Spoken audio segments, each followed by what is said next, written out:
Hello, everyone, and welcome back to Mr. English Learning, where learning English is easy and fun. I'm Charlie. And I'm Paul. It's a new year, 2025. Can you believe it? Wow, time flies.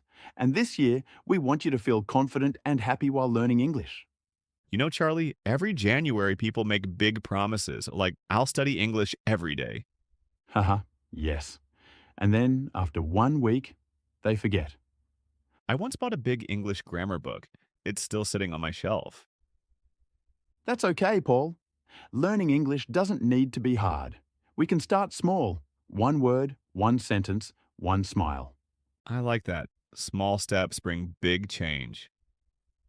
Friends, 2025 can be your English year. Speak a little every day. Don't be afraid to make mistakes. Exactly. Confidence grows when you try, not when you wait. Listen to songs, talk to friends, or watch our videos. Every bit helps.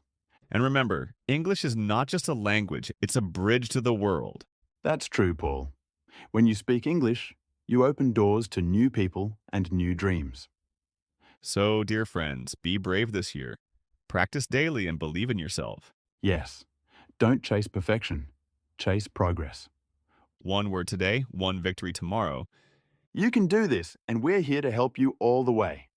See you next time on Mr. English Learning, where learning English is easy and fun. And please subscribe my channel for Learn English.